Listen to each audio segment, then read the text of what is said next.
ritual rites and stuff like that, and it's never really used for anything Christian, so to speak. And you mention that to them, they'll usually tell you that that item has been redeemed. Now, I don't know that Jesus died to redeem a drum, or he died to redeem any article of worship. Even a city. He didn't die to redeem anything except people. You know, exactly. So anytime anybody says that, I mean, and this is one of the things that actually this church is doing. Now that I really think about it, with their New Age propensities, what they're doing is bringing in the New Age because they want to return what the New Age has taken away from them. Right. What rightly belongs to the church, to the Christian church. Mm-hmm. And that's what they're doing with with all this New Age stuff they're bringing into the church. Mm-hmm. Wow. Yeah, that's so true. And it's, Kristen, but it's no different than what the Catholic Church has been doing for millennium. And I always thought it was interesting that they'll let's just take Mexico, for instance, okay? Okay, so, back before the Spaniards got to Mexico, they were pagans, worship, adult sacrifices, child sacrifices, and everything else to appease their gods. I think their god's name was Quetzalcoatl, if I'm not mistaken. Yeah. And so then here come the Spaniards, and they brought priests with them, Catholic priests, and the Catholic priests would then teach the pagans, the Mexicans, all about Catholicism. Sure. And so, but they realize that these people are set in their ways, and they're not going to give up some of the things that they're into. They'll try to get them to quit the sacrifices, because that's definitely an abomination. But the little things that might not seem to matter that much, they let them continue. The Catholics did. Yeah. And I thought it was really interesting because I did a thing on the Guadalupe Virgin. I did a study of the apparition down in right outside of Mexico City at the time, and they call her the Guadalupe, the Virgin of Guadalupe. Mm-hmm. The Mexicans call her Guadalupana. Mm. And that might be a bad term, because I knew a woman that used to call her that. She was a Christian, but anyway, if you do a little studying, you realize that the very hill that I think it was Juan Carlos saw the Virgin Mary, or the apparition, is if you go back in history, that very same hill, and even that very same spot, the Aztecs used to have a female apparition that used to come up at that spot. Right. So basically all they did was take the Aztec apparition and turn it into the Virgin Mary. Right. And so then you have Mary worship, or Marianism. Right. And so anyway, in order to please the people and to keep, because there always will be a remnant that'll come to faith when Christianity is brought in, but some people aren't happy with a remnant, and they want all the people to come. So in order to do that, you accept a little of this and accept a little of that, and pretty soon you got to water down Christianity. Right. Which Catholicism was to begin with, but it's even worse. Yeah, but they're continuing. But now the Christian Church, if you want to call it that, is doing the same thing. The NAR, right. Through YWAM and things like that, they're doing the very same thing, Mm-hmm. with going to the nations, like the islanders, going to those people that are into paganism, Mm-hmm. and doing the very same thing.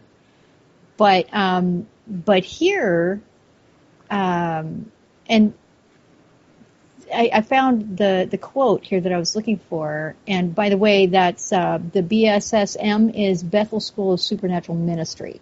Oh, okay. That's what that is. Okay.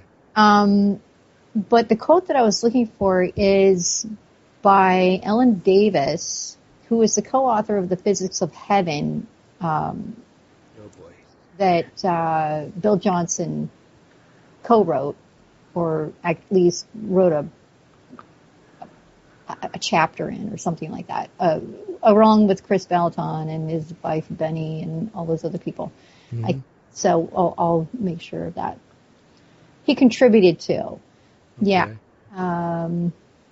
So anyway, the quote that I wanted I want to read this to you. This is by the co-author of that book that Bill co-wrote or contributed to. Sorry. Anyway, at that time, I could not find a single Christian leader who shared a similar interest in finding out if there were truths hidden in the New Age.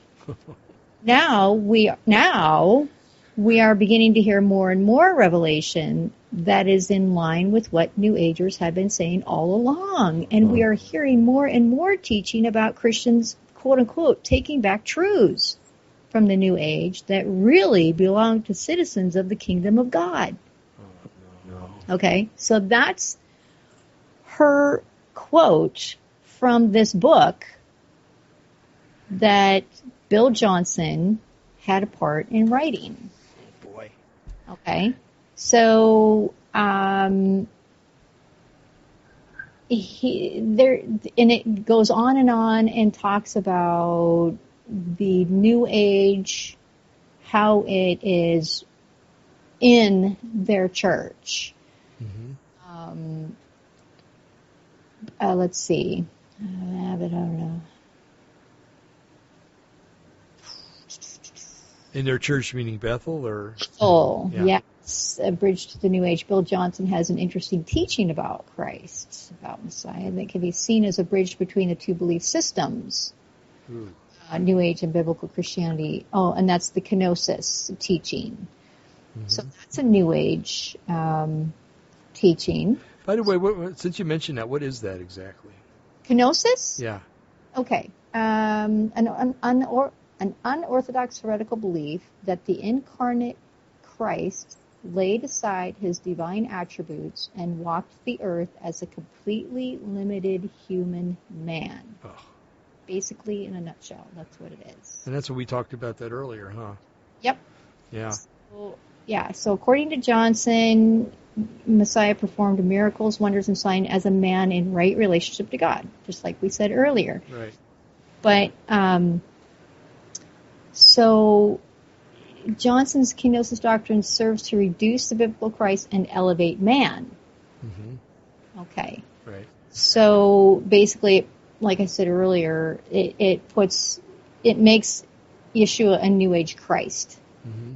Mm-hmm. So, and it takes away, let's see, if Christ has given up his divine power and attributes and had operated only as a man until resurrection, all creation would have come apart. Right. Wow, that's a thought. Yeah.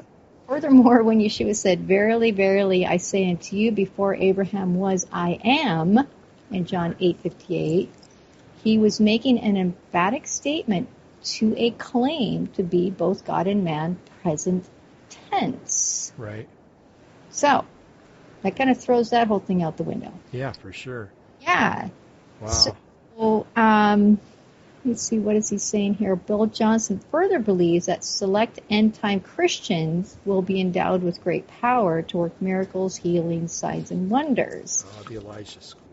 The Elijah generation, yep. And supposedly will bring about an unprecedented revival, of course. We've talked about that before. And that's where his school comes in. Let me ask you a question. That there's a prophetic site online called Elijah's List. Does that have to do with this church? Yeah, I think they're involved in it, yeah, because it's an NAR thing. See, they used to be, Bethel Church used to be an Assemblies of God church. Uh-huh. I believe it was 2006 that they changed over and became part of the NAR. Huh. And so the Assemblies of God basically say they don't want anything to do with with Bethel Church. And rightfully so. Yeah. So, and there's this whole weird thing. Now, this is talk about New Age.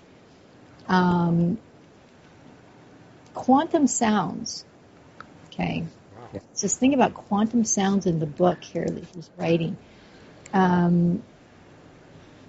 It describes what God is supposedly going to bring about. A theme of the book is that God may somehow bestow incredible power on believers through vibrations, sounds, and frequencies, energies, with sound mentioned a number of times throughout the book. So here's some different quotes from the book about this particular subject. The book is just a precursor to the revelation that God is going to give us when he releases a new transforming sound.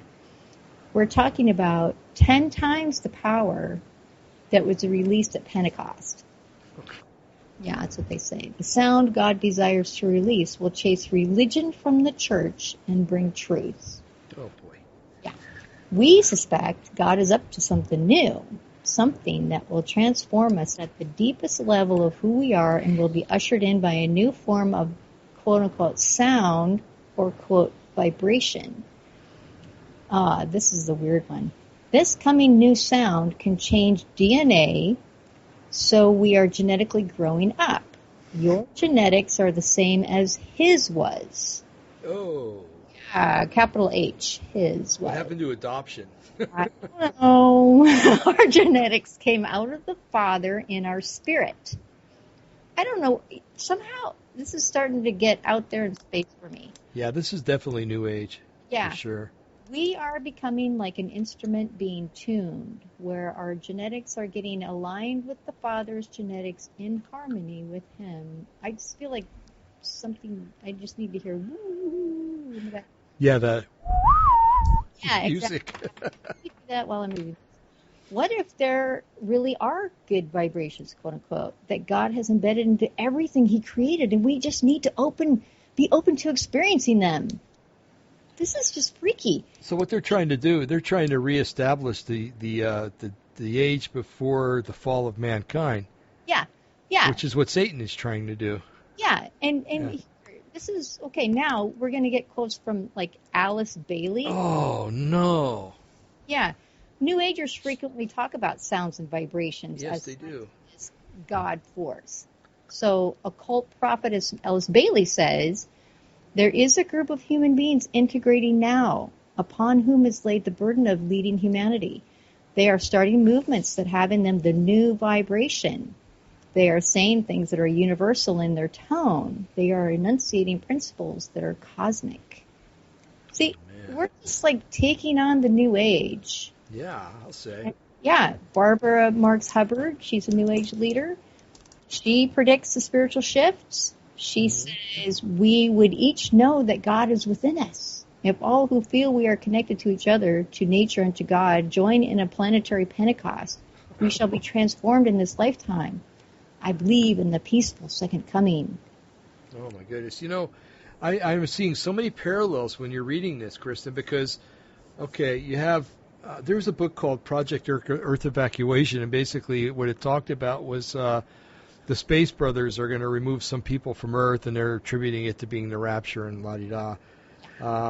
You know, and they attribute it to being the preacher rapture, I might add. But anyway, so in that book, many, many times it talks about vibrations, sounds, and frequencies. The aliens, many times, because I've researched this, alien entities, which are really fallen angels, are always coming out and being channeled as saying that they are in a different dimension that operates under a different vibration, and that it's their goal to bring that vibration to us so that we can all enter into the kumbaya age where, you know. Are you serious?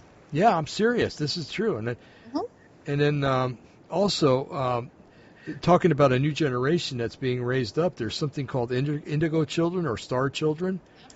That basically that the New Age is touting as being an advance in evolution. And when you read about these kids, you just you come to the conclusion that they're spoiled brats is what it is. But they're attributing that with being a new evolution, an evolutionary process. And it's all going with what you're. I got to get that material from you. Okay. This is I got this. This is a review of The Physics of Heaven This is the New Age Propensities of Bethel Church is Bill Johnson. It's a new booklet tract out of